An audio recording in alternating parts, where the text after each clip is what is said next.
Good afternoon to you, Mr. van Vuuren. Thank you so much for joining us here on the SABC News channel. So firstly, let's just remind our viewers who Palme was and what had actually transpired on the day he was killed. Yeah, thank you very much, Palesa. I think, when many of us, particularly those of us who are younger, didn't live through the 1980s, experience who this person was. But Olof Palme, of course, was a pillar of the struggle against repression around the world in the 1980s. He's a social democrat, or democratic socialist, as he referred to himself, and had been since his youth. Was the leader of that party in Sweden and elected as Prime Minister. And while Prime Minister of Sweden, ensured that Sweden, in fact, became a country in the midst of the Cold War, where you had the Soviet Union and its allies on the one side and the United States and its supporters on the other, was trying to forge a so-called third way and was trying to align himself and his country with the interests of what he saw as the marginalized people of the world, and so supported struggles for liberation and freedom in countries like South Africa. This was really the precursor which led to Sweden by the late 1980s becoming the most important financial supporter, for example, of the ANC, lest we forget. So there was a very close, strong tie and a bond, and he was also a supporter of the international sanctions campaign, so particularly blocking the sale of weapons to Apartheid South Africa at the time that South Africa was involved in wars in Angola and elsewhere in Southern Africa, had held a meeting shortly before his death. He had attended a meeting with senior ANC officials, I think, if I'm right, Oliver Tambo and others were there. And the signals that he was sending was that he was going to up the pressure. So that night, he, as you've reported, he goes to the cinema with his wife. They leave the cinema at about 11 o'clock at night. He is murdered and shot by a gunman, and his wife wounded. So what are your thoughts on the fact that the evidence is said not to have been enough to link South Africa to his murder? Yeah, so, Palesa, I think what's important to note in the findings from the press conference, at least that I observed this morning, was that the Swedish police who have investigated this matter indicated that while they have identified the man they believe to be involved, a man who they haven't identified a political motive linked to him, a man called Stig Engstrom, a Swedish national.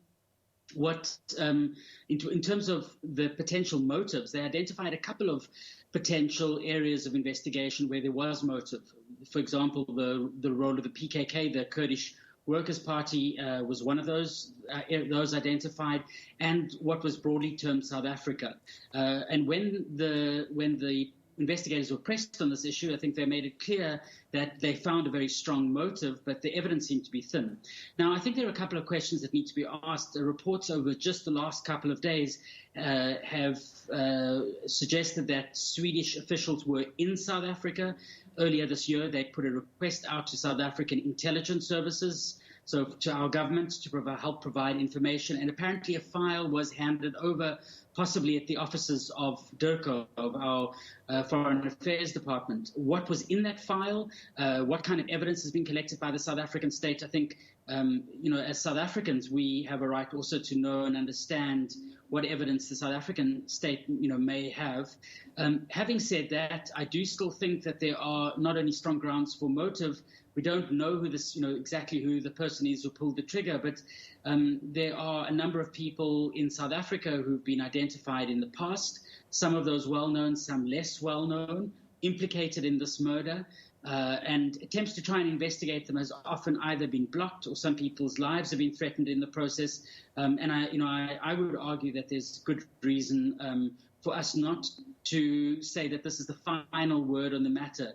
I think what the Swedish investigators are saying is they haven't conclusively ruled out that it couldn't have been with South African involvement at the time. They are saying there isn't sufficient evidence to prove that at the moment in any event. All right. So in a nutshell, are you basically saying that this mystery is not necessarily solved, as we still don't know what the motive may have been, more so because Engstrom is no more himself?